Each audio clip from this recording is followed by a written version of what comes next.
Welcome to Truth Talks, the show where we talk like friends, maybe argue like cousins, and maybe make peace at the end, but not necessarily. I think I'm not going to make peace with Dr. B today. That's just the way it's going to be. Tonight, we're talking about Diddy's anonymous accusers. Should they be able to remain anonymous? We're also going to talk about the limit to getting justice for Black men. When we show up at the courthouse, does it ever work out for us?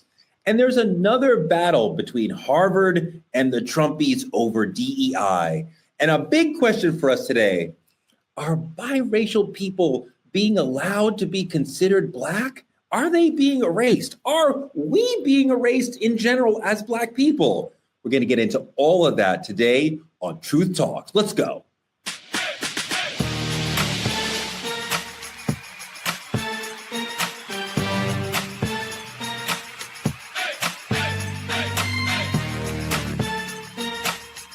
Are y'all ready to roll? Let's go. Truth Talks is back with two of the smartest people I know. You can figure out who the other one is. Please welcome Dr. Cheyenne Bryant. What's up, Truth Tellers? It's your favorite Dr. Bryant. I happen to be the smart one, number one. Areva Martin happens to be the smart one, number two. And we're just figuring out where them fellas fit in. But let's move along with these topics. You're absolutely Girl right. power. We've seen her on CNN and ABC Live, civil rights attorney and media powerhouse, Areva Martin in the house. Well, one of the two smartest people on the show tonight. Thank you, Dr. B, for repping for the Black girls. You're absolutely right. And I love him, even though I am highly disappointed that he is still not finished reading the autobiography of Malcolm X, but he has seen the movie. That's something. Dimitri. I will finish the book very soon. I promise. I promise. It's a pleasure to be here. Come on, man. This book is like at the heart of what it is to be a Black man. You got to get in there. Misha, when an ancestor talks, you listen, young man. Listen. You see how she do be, Areva? Misha, you can read the slide notes, baby. there, Areva? I love how they advocate for me. I see how you do. All right, look, let's get into trending truths. Our friends at Hair Maniacs are supporting us on this segment today, so we really appreciate that. In trending truths, our first story, a woman has been testifying against Diddy anonymously with devastating testimony. People have been sharing her identity online, even though a man got banned from the courtroom for live streaming and revealing a witness identity of another anonymous witness. Some people say if a celebrity is being named and shamed, the accuser should face the same public. But other people realize we need to protect victims who might otherwise stay silent. We want to talk about, should witnesses in high-profile trials be allowed to remain anonymous? Areva, I know you know all about this issue. We certainly could not get everybody to come into a courthouse and talk and tell their story and tell the harrowing details of what happened to them, whether or not they were participants of the crime or a victim. We cannot get everybody in to deal with the actual crime we have if we don't at least give some people anonymity.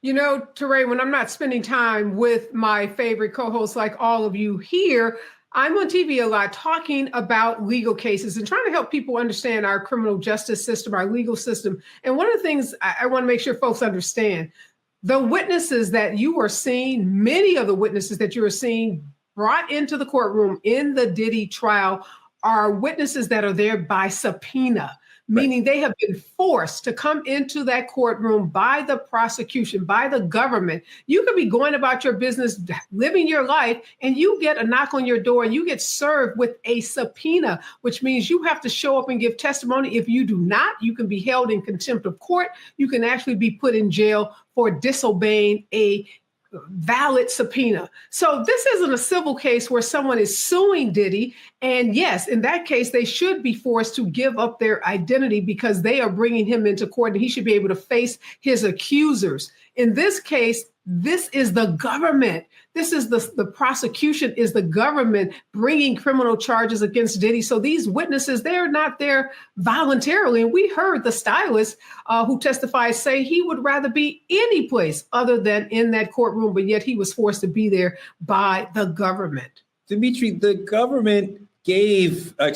court gave two witnesses anonymity So the court did not name them, and the court sketch artist, as you see in the sketch there, does not fill in the face. But the media, the online, quickly realized who these people were and named them and showed their pictures. What do you make of anonymity in a world where the internet is just going to come right behind and say, yeah, well, we know who she is? It doesn't exist. I think the thing about it is social media, the identity of it is to be as nosy as possible. Is to say, hey, I received this information first. Let me tell you exactly who's in this courtroom, because it just doesn't. There's no exclusives for even in criminal cases. There's no exclusives specifically for these courtrooms because people are just too damn nosy these days. I think the thing about it is we shame predators intentionally. This is what we do intentionally. But the question is, the people who are the survivors, are we attempting to shame them too? Like, I think they should absolutely remain nameless and faceless. Yeah, Doc, it's been really difficult because these women in this trial, it's been women requesting anonymity to tell stories that are horribly mortifying to them. And then they're outed anyway. But they're like, I have a hard time talking about this if I can't do so through the cloak of privacy. How do you feel about all this? So Ariva said something really begs subpoena, right? These women are subpoenaed by the government, by the government, and they're under oath.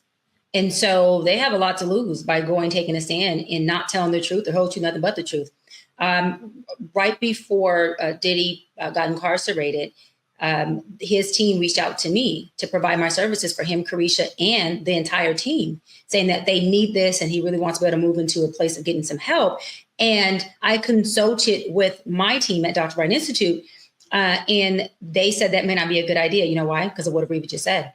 They said, you do that, guess who's going to be subpoenaed? Guess who's going to have to take a stand? And I will have to tell everything that is exchanged in session. There is no confidentiality at that point. So in addition to that, when it comes to, these victims having privacy, they don't have it. Everyone knows who Jane is. I'm not going to expose it, but 50 Cent posted it on his page and said, this is exactly who Jane possibly is, which is tied directly to him. So there is no privacy for anyone in a court. O.J. Simpson didn't get privacy. The only difference is we got to watch O.J. on live television. We're not able to watch the Diddy case on live television. I don't know why. Well, because it's a federal trial and OJ was a state trial. I mean, OJ was accused of committing a crime. People who are victims perhaps should have the ability to tell their story quietly, privately in a way that doesn't leave them feeling like their own lives have been damaged. But I do want to hear you talk a little bit more, Doc, about the opportunity, let's say, with Diddy that his team asked you to provide your mental health services to their community. Yeah, totally. When his representatives reached out and said, "Hey, Doc, we would love to, set up a session with you." And was it Christina? I'm not giving away any names, Teray. This is not TMZ. This is not TMZ. What I am going to say is they reached out, and I said, okay. And the truth is, I asked. I said, well, is this something that they want to be a public session or a private session? And I asked that because I have a lot of celebrities like Nick Cannon and Cam Newton and B. Simone and so forth that have had public sessions that they've recorded, right, and allowed the public to use for their betterment, to see if there's tools and things that they can get from these interviews or from these sessions. So I said, is this going to be public or private? And they said, we'd like for it to be private because he definitely wants to be able to, get some help along with Carisha and along with other of his employees as well. And so what I'm saying is that I'm happy. I always look back at it when I look at this case and I'm going, holy crap, thank God that I did not, take that on. And we were not able to do that, because I would have been subpoenaed in court for sure. Oh, for sure I'd have been subpoenaed, because we would have been processing a lot of stuff in those sessions that I would not want to have to be privy to on a stand, to our point, with the public watching in court, giving away my name, sharing my information on social media. To me, that is a risk to all the victims. I think that they should be protected in their testimonies, protected in telling their stories. I just think that shouldn't be a public thing. If somebody speaks to Ariva in this sort of way, they would have attorney-client privilege, right? Like But if somebody speaks to you, there's no, in the mental health therapist world, there's no sort of clinician client it is. privilege? Yes. There is a client coach or client therapist privilege. However, if the court subpoenas me, that overpowers all privilege that they have. I have to show up and I have to be under oath and I have to tell what it is, because, what's spoken or shared in session can be used in the court of law as evidence. I don't think that's okay. Even as me being a therapist that transitioned into a psychology expert life coach, I don't think that's okay. I think there should be a place where a safe space is a safe space. Use other aspects as evidence. I just don't think mental health should be a place where you use that as evidence. That's just my opinion. Reva, quickly, I think the notion that they are reaching out to one or other therapist to say, hey, we need help, shows that they understood we have a deep spiritual problem. This man has a problem and he needs to be talking to people to deal with this problem. I don't know if it shows that. It may show that we need to set up a defense for this criminal prosecution.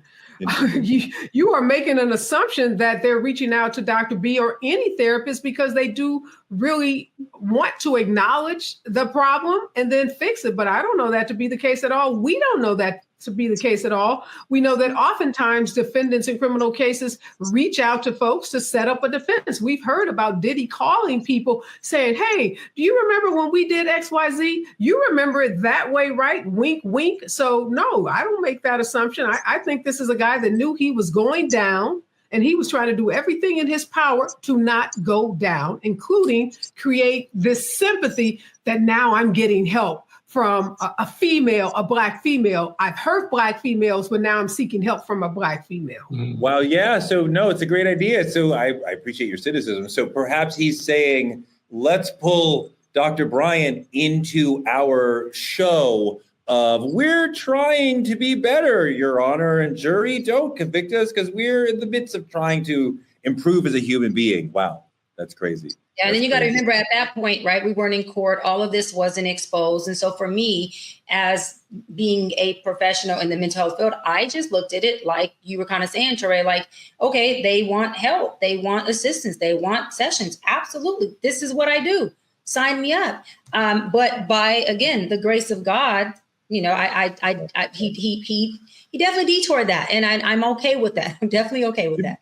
Dimitri, going back to perhaps life in Chicago, I think you understand how sometimes some people are like, I need to be anonymous in this situation in terms of testifying. We've talked about people being subpoenaed, so they are forced to testify. But when you're forced, sometimes you're like, can we please just keep this private so the world does not know that I have testified? Absolutely. I think being anonymous in this case, in a lot of cases where it may be life and death, being anonymous is not hiding, it's surviving for a lot of people. It is your ability to maintain a normal life after you leave that courtroom, maintain a life after you leave that courtroom. So for a lot of these people, this isn't a small deal. We've seen how powerful Diddy is in situations outside of the courtroom. We see how much money impacts how much he's able to control. So if it was me and they was calling me to the stand, I'd like to be anonymous. And I think they should grant that to every single witness, because clearly they need some witnesses if they ask therapists, every single witness that enters that courtroom. Is it fair to the defendant? Is it fair? I mean, has the defendant been fair? That's the, I mean, hey, maybe not. In a lot of cases, I can see why you make that point. Maybe not. But this is life and death here we're talking about. This is delicate situations we're talking about. It may not be. The defendant can see who he's talking to or who she's talking to. The accuser is not hidden from the defendant. They are hidden from the public. So their lawyers can speak to this person. The defendant can see the person, right, and speak back to them in their own way when they get to testify, when they get to cross. So, I mean, it's not hidden to the defendant, to the person who perhaps allegedly did these things. It's only hidden to the public. And sometimes the conversation needs to be between me and you who did this to me and not have the whole world. It would be wrong, I think, to have only anonymous accusers, right? But sometimes in a complicated case like this with a powerful person, you're going to need to have some anonymous accusers, or at least trying to be anonymous accusers. Ariva. Touré, spoken like a true lawyer. I want to give you a lot of kudos for that, because you're right. The defendant knows who these witnesses are. The witnesses are sitting in the courtroom. They're on the witness stand, and the defendant's lawyers have an opportunity to cross-examine those witnesses. They have an opportunity to present them with text messages, emails, and all of the evidence that has been presented during this case. So there is no unfairness. There's no prejudice to the defendant by simply keeping the name of the witness out of public view. And a lot of times it is for the protection of witnesses. In many cases, these witnesses are facing peril. They're facing harm. They're facing the possibility of being intimidated, of being harassed, maybe even facing bodily injury just by coming into a courtroom testifying. A couple of days ago on the show, we were talking about folks snitching or folks giving testimony about crime in their neighborhood. If we want people to speak up, if we want people to help with the solving of crimes, we got to make it such that they can do so and not be at risk for having bodily harm done to them or to their family members. Do you think that this is normal as far as the way things quite often go in courtrooms, as far as having, I think we've had 2 anonymous defendants so far, like giving significant testimony. And the government puts up, let's say, I think they were going to put up like 20, 25 people. And then 2 of them are telling long, significant anonymous stories. Like, is that an unusual amount to you? It's not unusual at all. And keep in mind that Diddy has been charged under the RICO statute, a statute that used to only be associated with mobsters or the mafia. But we've seen prosecutors get real creative, like in the R. Kelly case, and use these RICO statutes to claim that these individuals are using their businesses as criminal enterprises. And a part of what the predicate charges against Diddy are arson, bribery, extortion, sex trafficking. So although he's not your typical mobster, the prosecution's case is that he is operating a criminal enterprise and engaged in criminal activity very similar to what we would see in a case against someone in the mafia. I mean, when we think about somebody as allegedly dangerous as Diddy has been, arson against Kid Cudi's car, home invasion against Kid Cudi, kidnapping people, these are all things that he has been charged with in some of the lawsuits. He's charged with much more serious things. You can see why this is a dangerous, potentially, allegedly, arguably dangerous person, where at least certain witnesses would say, I want to try to have, some, as Demetri said, a modicum of a life after this thing, after this trial. So they may need anonymity to try to be able to tell the truth. But this case has made it really, really complicated and sent a horrible message to all the people in future trials who feel like they need anonymity to be able to testify, because we have seen how difficult it is to get anonymity in a big trial. Like both of the anonymous witnesses, their anonymity was blown online almost within minutes of them hitting the stand. So, I don't know what what future people who are like wanting to move. Okay, so I want to move on to another issue that is really, really important. This brother, Telvin Osborne, this is a different kind of justice story. Activists are demanding police reopen the investigation into the story of a white woman who shot and killed this brother, and I'm using that word advisedly. He went viral for saying he preferred white women over black women, saying he'd rather be with a dog than with a sister. Now, the question that I want you guys to deal with, and let's go to you first, Demetri. Should we be fighting for justice for someone who is out here openly disrespecting his community? So kind of like, we say we're rooting for everybody black and every brother is, but if this person is hateful toward the community, should we still be fighting for them, or should we let them fly? I think even the fallen deserves fairness. The thing about it is you can't call it justice if it's not a fight for everybody. Contrary to him, I hate the beliefs he obviously we're preaching online, because I'm on the whole other side. I am somewhere else. I am pro-black women. But the thing about it is, if he wanted a dog over a black woman, he has his preferences. Obviously, freedom of speech, you can put it online. But the thing about it is, when we speak of justice and death, it's If we throw this out the window, we are advocating for them to throw justice out of the window every time. So I'm going to say the fallen deserves fairness. Yes, I have to. But you don't have to agree with the sentiments he was preaching. Doc, how do you feel about Black people feeling activist egg riding for somebody who's hating our community? Well, this is the thing, this brother was lost in the sauce, and just because he's lost don't mean that we have to be. To hate your community is a direct reflection of his self-hate, his identity crisis. To want to date outside your race is okay. That's just a preference. But to say that you rather date a dog than to date a Black woman, that is a direct attack on Black women, on the Black race. You happen to be Black, bro. And so it's unfortunate that he died at the hands of what he was choosing. But I do think that we still have a responsibility as Black people to represent, to bring justice to every Black person, because of that one Black man, his justice does equal a win for us. And it is a representation of who we are as a Black community, a culture, and a race of beautiful people who do fight for each other, who do deserve justice. And we do have loyalty and verticalness for our people. We definitely do. I'm going to say, Teray, all kin folks, all skin folks, I guess, are not kin folks.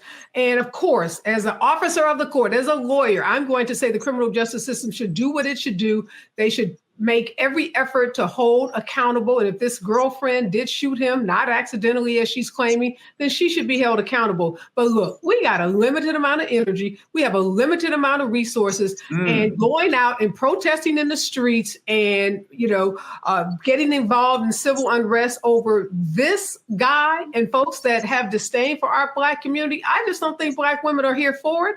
And we did not see protests out on the street when this law enforcement agency decided to drop the charges against his girlfriend. Folks just weren't there for this brother in that way. Now, we're there for the criminal justice system doing what it should do, but protests, nah, I think we're going to sit this one out. His family is divided. Some of them are saying the death is heartbreaking, which it is. Any death is heartbreaking. People of family is also saying that he should not have behaved the way that he did online. That's obviously true, as Doc said. You want to date outside your race, that's fine. But the super hyper negative comments just to try to bring hate attention to yourself. I'd rather date dogs. That's ridiculous. You would not. That's disgusting. You shouldn't be even speaking like that. But yeah, I'm with Ariva as far as we have a lot of problems, and to stop and put our energy towards somebody who is hating us, who is not participating in the community in any way, not in an energy way, not in any sort of intellectual way, just hating on us. Nah, bruh, you stood on that. That's where you lied. And then a white woman killed you when you said white women were better. Well, you learned. Dimitri, he learned. He learned the hard way, but he learned. Yeah, the thing about it is, they say her father is a police officer. To me, I don't want to pull away from who I am as a person. Like I said, even the fallen deserves fairness, but to some degree, my mother always told me, you die by the sword you live by. And if you wanted to be there, and that's how you die, that's just what you needed. Not what you needed, but that's what, that's the choice you made. It would have been a different story if he advocated for his community and stayed with his community. And then when an uproar happened, we would have been right there beside him. George Floyd didn't advocate for us. And there's ways that you could say that his life was lived in a way that made us look bad. But he was not anti-Black. At least give me like that, right? And we're not talking, and when we talk about George Floyd, we're not really talking about his life. When we talk about Breonna Taylor, we're not talking about her life. We're talking about the way their lives were ended when they met the police, right? And you deserve justice when the state comes into your space, your proximity, be it your home or you on the street, right?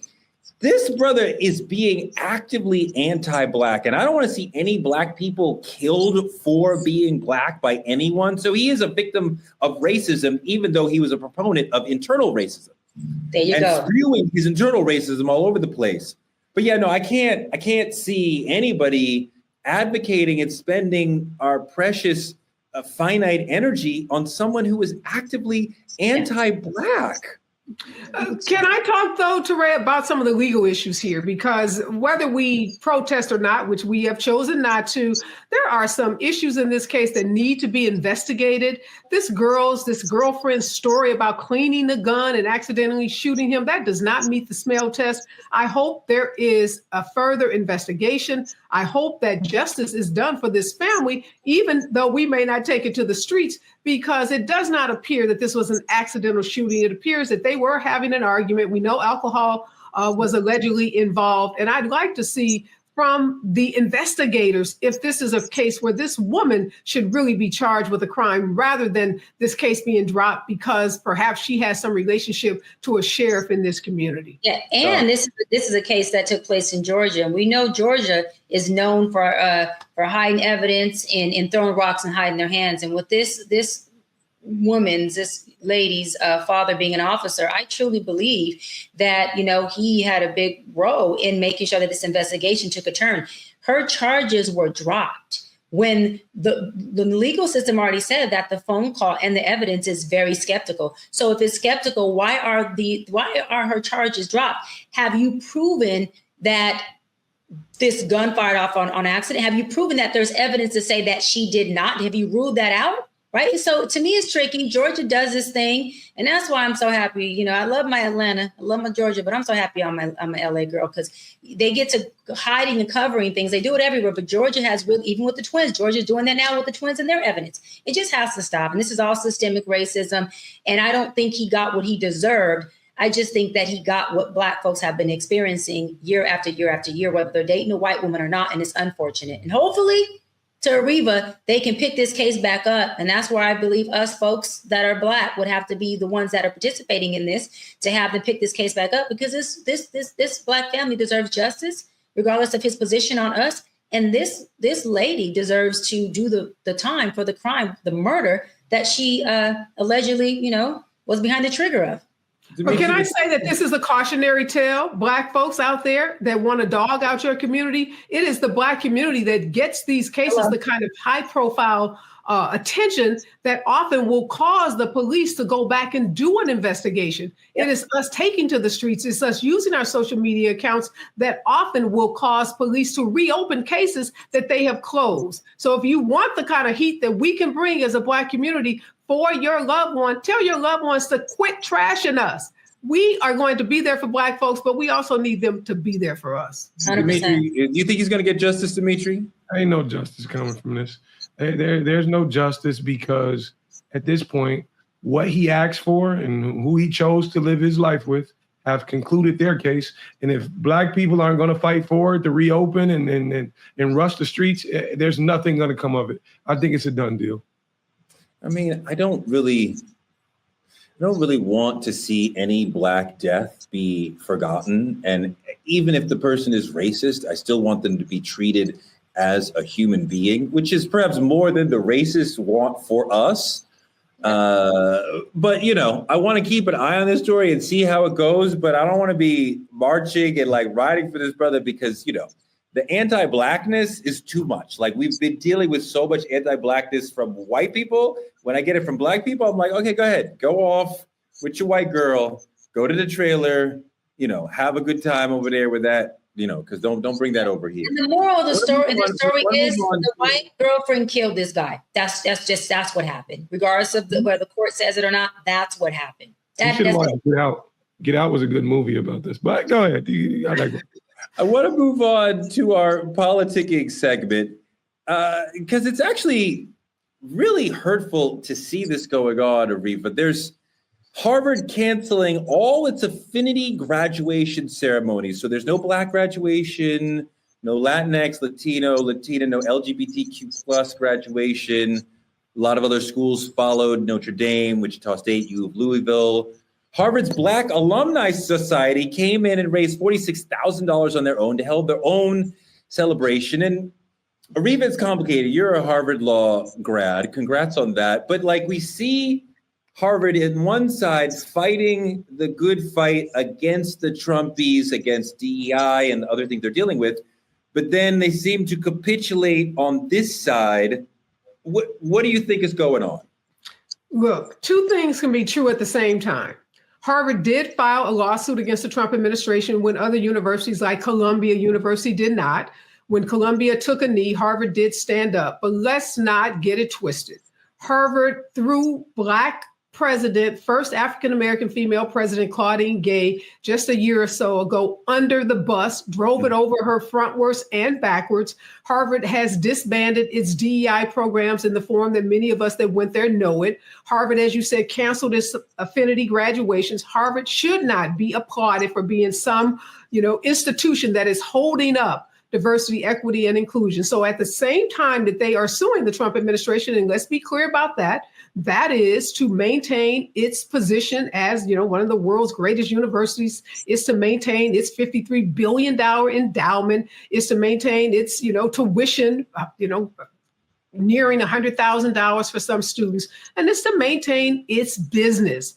But I am not at all persuaded that Harvard has a true commitment to Black folks, to brown folks, to diversity. And I am, like many graduates, really, really disappointed in this university, because with that $53 billion, it could tell Trump to, kiss where the sun doesn't shine. It could do what Williams College is doing and say, we don't even want the government's money if it comes with strings such as eliminating diversity, equity, and inclusion. It's not doing that. So no, Harvard doesn't deserve a medal. It's just doing what any company does, trying to engage in self-preservation. Let me push back a little bit, Counselor, because I think that Harvard is trying to be there for Black and brown folks, and they are feeling like the Trump administration is attacking us in a very large way on multiple fronts. We cannot fight on every front at the same time. We have to let go on this so that we can fight on that and come back for this later. And I know we don't like being let out, but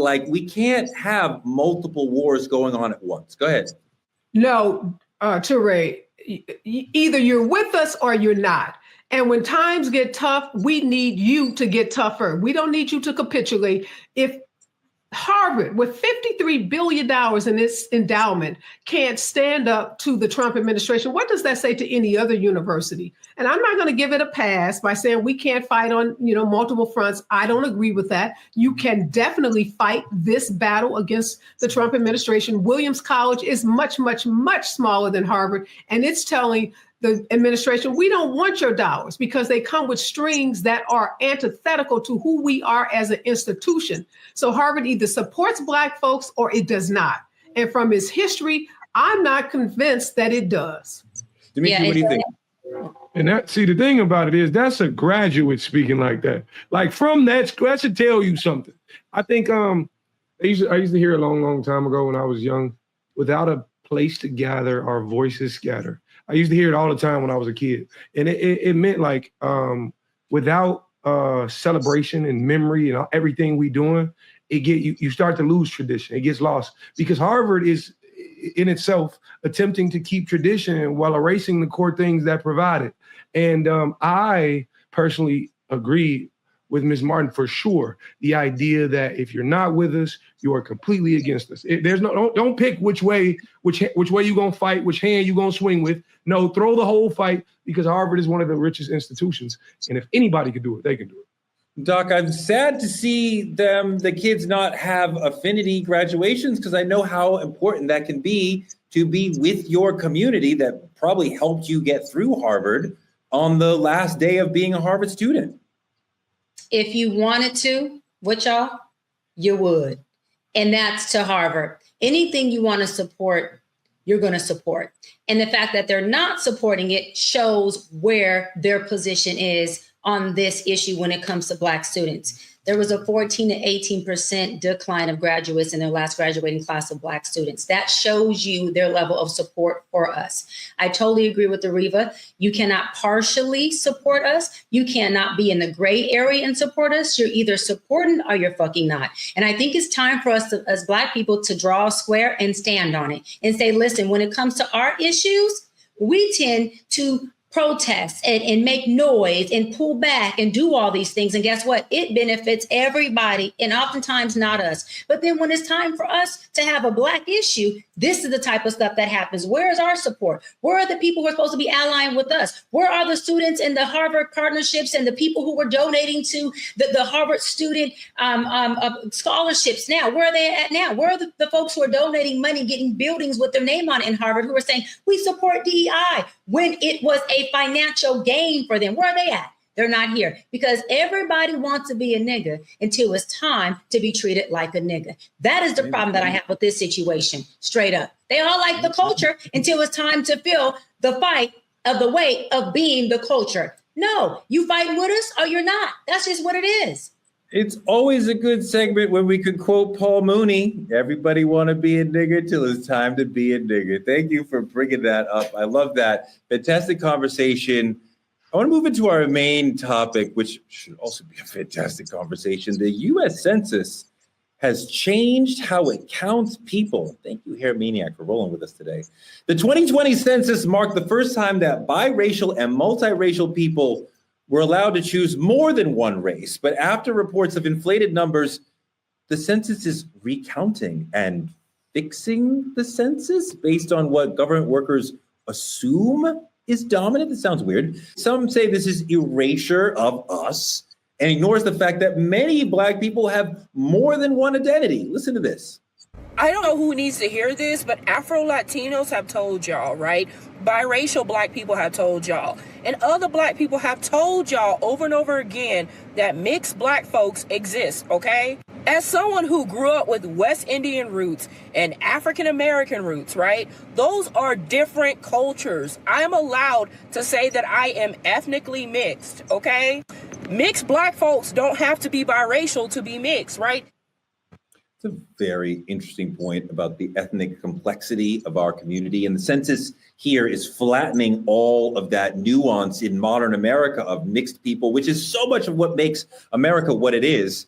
So in the current way, or the new way the census is going to do things, if a single white mom lives with her 3 biracial kids, all 4 of them may be counted as white, like, whatever, which is perhaps driving toward changing the numbers, because white people are very afraid that we are moving toward a minority majority country by 2035, 2040. So we're in America where if you have a hint of brown in your skin, you're Black, but now they're trying to erase diversity, perhaps to boost the number of white people in this country. Dr. B, you're biracial. Was it significant to you when the census started letting people choose more than one race? Yeah, I'm multiracial, and I have a kind of a 2-part perspective on this. I think that people have the right to identify with what they want to identify with. Why do I say that? Because as a Black, Mexican, and French Creole person, I would always mark Black. And my grandmother, who was French Creole, not Black Creole, French Creole, she would get upset with me and say, baby, you also are Hispanic and French Creole. I'd like for you to represent that as well. And I would always tell my grandmother, Mariah, I'm like, okay, but I identify as a Black woman. Right. But my mother, who was Mexican and French Creole, would say, you're Black, you're Black, you're Black. So what am I saying is that for me, I think it's important for me to figure out what I identify with and have the right to check what I identify with. Now, in regard to it making it a Black and white world and trying to dissipate everything in between, I do think that that is attempting to create an identity crisis. It's attempting to make other races inferior to the Black and white. And to your point, Teray, it is definitely an attempt to raise the numbers of white Americans. And so that they can take those numbers, use it for statistics, and do what? Control the narrative, control media, and then control all of the services, products, and resources they are attempting to push out based on the stats and surveys that they have created. Absolutely. I mean, when you're biracial, you are getting pulled in both directions. Lots of biracial people talk about this. They have 2 different sides to them, or maybe 4 different sides to them, and they feel both an affinity toward the different sides, and also sometimes people pushing them, saying, well, you're not white enough, you're not Black enough, you're not Latino enough, or Latina enough, whatever. Lenny Kravitz actually is one of the more famous multiracial people who has been really courageous in talking about how this has landed in him. Roll the Lenny Kravitz video. In school, you'd have these things you'd have to fill out sometimes, you know, and it's race. And there would be, like, well, okay, my great-grandmother's Cherokee Indian, my father's a Russian Jew, my mom's Bahamian. What the hell do I put on this thing? But then the teacher, somebody come over and black, you know. Ariva, we see in his story, in Dr. B's story, just the complexity of being multiracial, but then a world that wants you to say, no, you're just one thing. Do you think this census choice, this change by the census, is some sort of attempt to raise the number of white people in this country? So before I answer this, I know you're going to call me sinister because you've used that word throughout the week that I've been hanging out with you. Cynical. But cynical, yes. So I'm going to say that which you're going to probably characterize as cynical again. Absolutely. This is nothing but white supremacy at play. This is nothing but an administration attempting to increase the number of white folks and to claim people who are biracial as white and to convince biracial people that it is better to be white, because we know we've been taught throughout history in this country, be anything you can be but black. Because anti-blackness is so pervasive, not only in white culture, in Latino culture, even we know in our own community, there are sentiments of anti-blackness that are still so prevalent. So yes, this is an attempt to increase the number of white folks, and it's dangerous, Touré. You know why it's dangerous? Because if white folks either don't have to check a box, or if they get to check all the white boxes, then we are never going to get to equity in companies, equity in organizations. So this big fight for diversity, equity, and inclusion is so tied to this whole census thing, because if the company is all white, then why do we need to do diversity, equity, inclusion? Why do we need a diversity, equity, inclusion officer? Why do we need policies? Why do we need procedures? Because we don't even know what the numbers are. So we better wake up. We better pay attention to this. This is huge. And it's something that's not getting a lot of media attention. So I'm so glad we're talking about it on the show today, because it's a huge issue.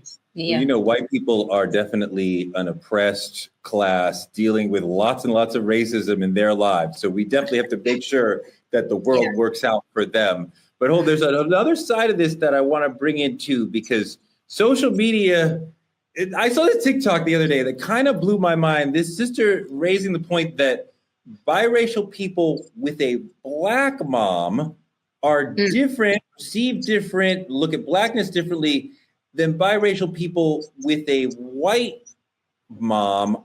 So I believe that it is true. It is very true. The way that people perceive the world is based on learned behavior. And now studies have shown, and that when a black child is raised with a white mother, they experience less identity crisis. They feel and perceive to be more accepted by society than a black and white child that is raised by a black mother has more of an identity crisis, not because the black mama did anything wrong. We're talking about their experience of having a white mom who has already a very organic, innate white privilege. We're not saying she's racist. White privilege mindset and way of raising that child gives that child a different optics and perception of the world, of themselves. That child is watching that white mom go into the world and be accepted, go into the world and be respected, go into the world and have a different privilege, versus that child watching their black mother having to fight a different battle. This is all learned behavior, not even talking about conversations that these parents are having with their kids at home. That black child starts to see the optics of, wait a minute, I'm identifying with mom and these issues and these encounters and how she's perceived and disrespected or respected or honored or dishonored in the world. And so they have a different perspective. My mother is not a black woman. So this is just a real story. I can relate to that, meaning I had a real big problem, y'all, with understanding racism as a young girl. It took me literally to get into college and get my African American studies a degree. And I was in that class, Touré, and that whole class attempted to tear my ass up because I was saying to them, I respect racism, but I never experienced it firsthand. And they were attacking me, but they were attacking me saying, what do you mean? You're Black. Are you disconnected from your Black roots? What I was saying was, no, right, exactly. I hear you, Teray. I'm like, no, but I'm giving you my experience from one, being raised in a household with two women who, again, Hispanic and French Creole. There wasn't racism that happened to be impaired or issues we talked about in our household. And I didn't see them go out into the world, and I'm just being honest, and have a certain struggle that I was able to see my father's mother, who's Black, have. So it's very different. Y'all lived in Compton, right? Y'all live in Compton, right? No, we live in San Pedro, which is a community in Los Angeles. We are from Los Angeles, sweetie. LA natives, San Pedro. Okay, I don't know about San Pedro. We're gonna figure that out later. Roll a video that my friend Chris made on TikTok so we can get into that issue. Mixed children who have white mothers tend to be more exposed to internalized racism and colorism because of the lack of intersectionality among white feminists. People are like, yeah, children with white moms tend to be a little anti-Black. And I was like, shoot, I got a white mom. I will admit that there was some definite anti-Blackness like stuff when I lived with my white mom. And my grandmother sees my brother's shirt, and he's wearing a shirt that looks just like this with Malcolm X and the rifle. And my grandma is like, really? Malcolm X with a gun? So violent. Ariva, I respect all those people's opinions, all those people's lived experiences, and I'm sure that everybody who has these mixed situations, as they express their Blackness, perhaps maybe their white family will be like, we don't understand, especially people from the older generations are like, we don't understand. Fine. But we're drilling down on, if you have a white mom and a Black dad, you're going to be different than if you have a white mom and a Black dad.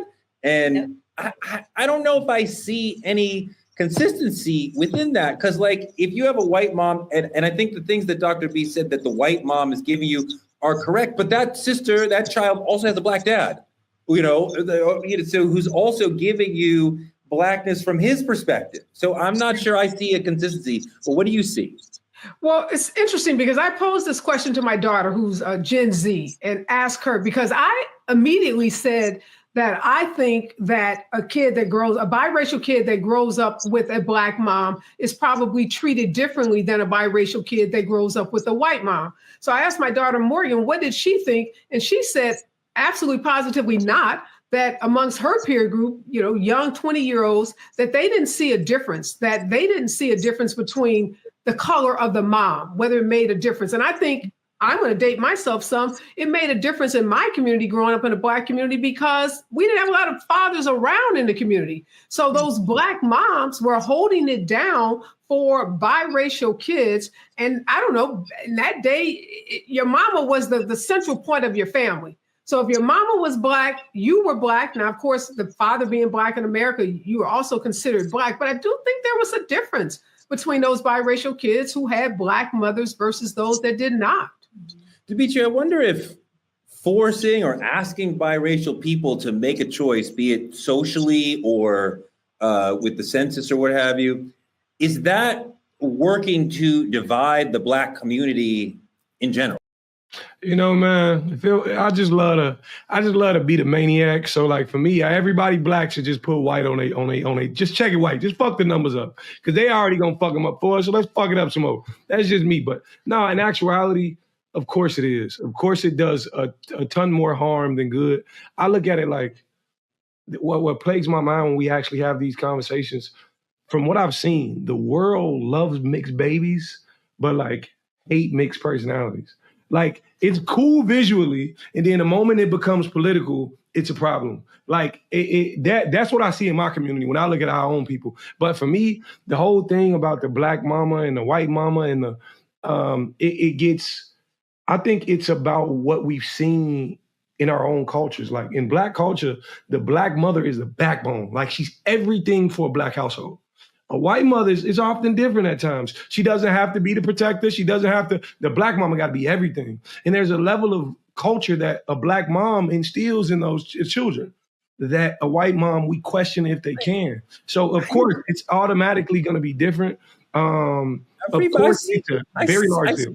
Ariva, I see what he's saying, and I understand that moms have a critical role in our lives in terms of teaching us about culture and tradition and rooting us in what being part of this community is about, be it, our community or other communities. But dads are also very, very important in teaching people about, teaching children about culture and community and tradition. And I think we're selling the dads a little short if you think there's a consistent thing about if you have a Black mom, you're going to be like this. If you have a white mom, you're going to be like this. There's a Black man in half of those situations that is there to also talk to the children about this is how you be a Black person.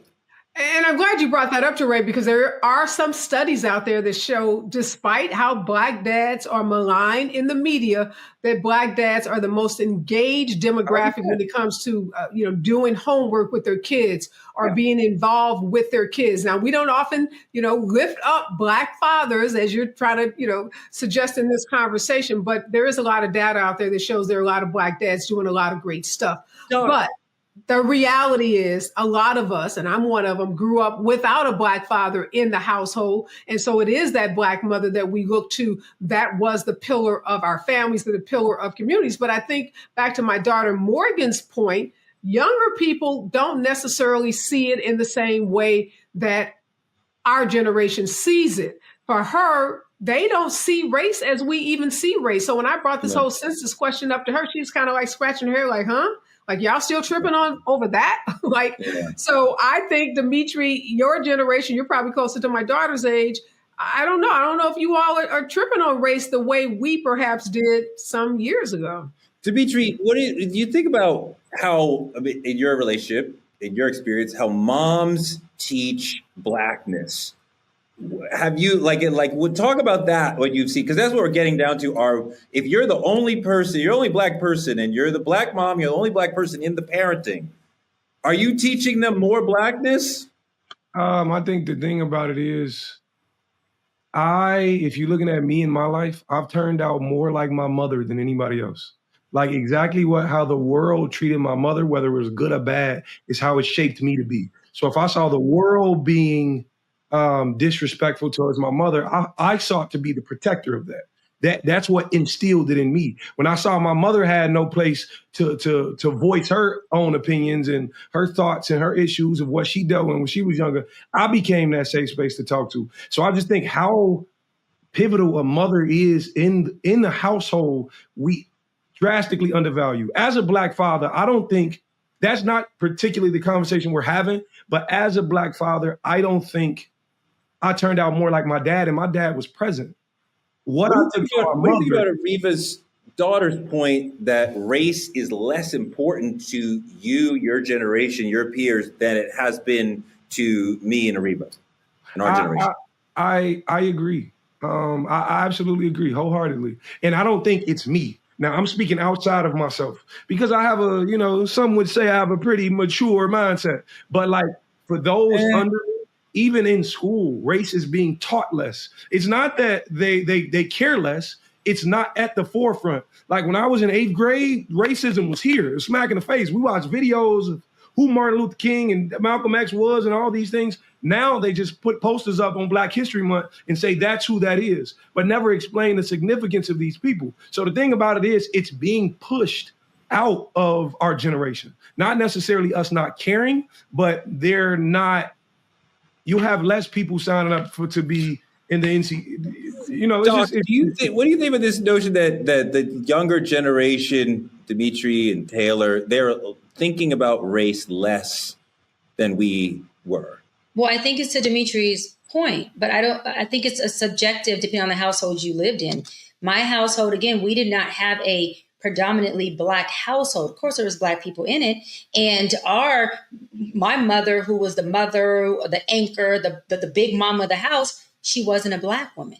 She was literally French Creole. She was not Black Creole. And so for my optics, I love when you said this, Dimitri, about learning how to be Black. I did not learn how to be Black from my household because my household wasn't a Black household. I'm biracial, right? Multiracial. I learned how to be Black from my friends that were Black. This is just, I'm giving you a real perspective of multiracial. My father was, this is my point, Torrey, he's a Black man. But during the developmental ages of a child, we are reared and leaning and more dependent on our mothers. That's male or female. It doesn't matter who it is. For the most part, unless the father's a single father, if the mother's in the house, that child is more dependent in the developmental ages on their mother. So what I'm saying is I learned how to be Black outside of the house, and I brought in questions into the house, and my family was very good with answering those questions because they knew they had a multiracial little girl. I had questions about my hair. I had questions about how do I show up as a Black woman. When I first became a therapist, I went to an all Black psychologist conference, and this is a true story. I walked out, called my grandmother and said, "Mom, I'm uncomfortable." She said, "Why?" I said, "Because I feel it feels overwhelming, oversaturated, and I feel out of place." And she said, "Baby, but they're all Black." I said, "I understand that, but I don't know how to fit in." And this is just a real representation of being multicultural, that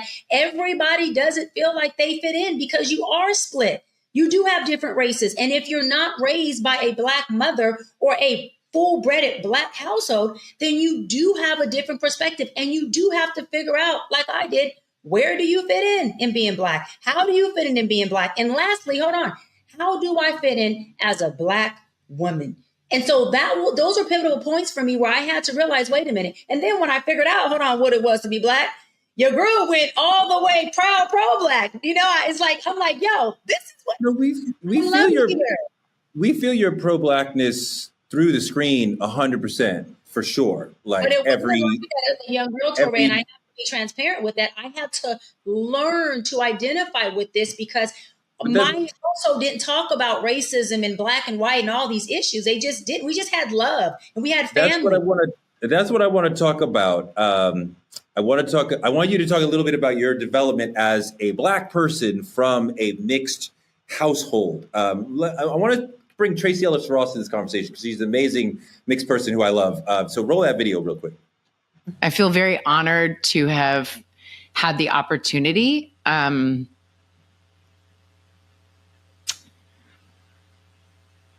represent Black women, and I've taken it with a lot of responsibility. And it's really important to me that we are able to be seen with the humanity and the power and the beauty and all of it, but really the humanity, that we can be all the things. Shai, how did you learn to be a Black woman, which you were alluding to before, as a biracial woman? And how does your non-Black mother help you get there? Right. And so I was always a Black woman, right? DNA and who I am and hair. But culturally, I had to learn what that culture looked like for me. And I wasn't always accepted fully by Black women through K through 12. And that's just the truth. I was either, not Black enough or too Black for the Mexicans over here. And I damn sure didn't fit in with the white people. And I wasn't trying to. I'm just keeping it real. So I had to really figure out what my identity was. And once I figured out what that identity was, which is now I'm vertical in who I am, there became this extreme, powerful Black woman thing. And lastly, I'll land on this. When NAACP, my branch, approached me and asked me to run for president, most people would have jumped to the opportunity. You know what I told them? I said, I need to pray on it. I need to sit on that, to make sure I can really be in service in this position, because I want to represent and I want to serve in the right capacity. I want to make sure that I, as a Black woman, would be able to represent our Black culture and community collectively in the right way, because I knew that I had come from a place of, again, we had like a hippie household. It was love, it was family, and that was all we needed. We didn't talk about this person's white, this person's Black. So when I said in my class in college that I hadn't experienced racism, I was very naive to racism. I had to learn it. I had to see it in my adult age to really understand the pain behind it and have a different perspective of our people. And that's the truth, because when you're not raised in a full Black home and you don't get to really understand the nuances, then you don't have the experience, and words don't teach, experience does. And I have to take my words, go get my experience, and here I am. I mean, there's no Black person who has not experienced racism. It's not a white person coming up to you and saying the N-word. We are here in America because of racism. Systemic racism impacts all of us, whether or not somebody actually says these words to you, where the police beat you down because you're Black. But Ariva, Black mothers are critical to teaching Blackness and putting us on the road to being proud and being representing the community. What do you think about all that? No, 100% Black mothers. I'm one of them. We are a rare breed, and we do set the standards, I think, for the culture for our communities. But I don't want to discount Black women like Dr. B and my good friend Kamala Harris and other biracial Black women who stand in their Blackness, because we know there's an effort by the Trump administration, by Donald Trump himself, to define who is Black, who gets to say they're Black and who's not Black. And we have to make sure in our community that we are embracing women and men like Dr. B, like Kamala Harris, like anybody that defines themselves as Black, because we and these individuals, they get to define themselves. We cannot let Donald Trump or MAGA or anyone define what Blackness is in our community. So great conversation about Blackness. Keep on standing in your Blackness, Dr. B. And we as a Black community got to keep accepting that Blackness comes in many shades, many forms, and many expressions. And it's not just the Black mothers, although I'm one of them and I rep for the Black mothers, but there are a lot of white mothers and Mexican mothers and Asian mothers and other mothers that are raising strong Black people. And I'll be a Black mama as well, Reva, with you at some point, which would be an interesting concept to be a Black mama that wasn't raised by one. That's a whole other conversation. Yeah. No, but the Blackness that you've learned from your community, from your mom, who clearly loves Black people, from your dad, from the people in your life, has flowed into you. And we see how a mixed person can be as pro-Black and as radiating Black energy as any of us. And I read you just spiritually, just energy-wise, as like a Black person. And I think I can feel some people who feel themselves very much into communities and some people who don't. And both those choices are fine. And like, just from what I know of you, I feel you, Shai, is like, you're with us 100%. And I love that. And I love people who make an affirmative choice in their life to be in with the Black community. Because I want people to be actively choosing us, because it's an amazing community and this culture is everything. This show has been everything. You guys have brought the spirit and the funk. I really love the energy and the courage and the heart you guys brought today. So like, congratulations and thank you for bringing everything and just laying on the line today. That is our show. Like, comment, and subscribe on our YouTube at Truth Talks Live. Support us by donating to Truth Talks Live or visiting our website. Become a VIP member of the Truth Lounge. Advertisers, small business owners, influencers, you can advertise here. Go to truthtalkslive.com. Get involved. We can let your message be known by our 10 million subscribers. So get involved with the Truth Talks family and let's build Black media together. Next week, we'll be joined by Judge Lauren Lake talking about what it means to live Black and bold and bodacious. I am all about that. Dr. B is all about that. Dimitri's all about that. Ariva's been living her life all about that. So thank you so much for joining me. Truth Talks airs weeknights at 8 p.m. EST and 8 p.m. PST. We will be here for you, with you tomorrow.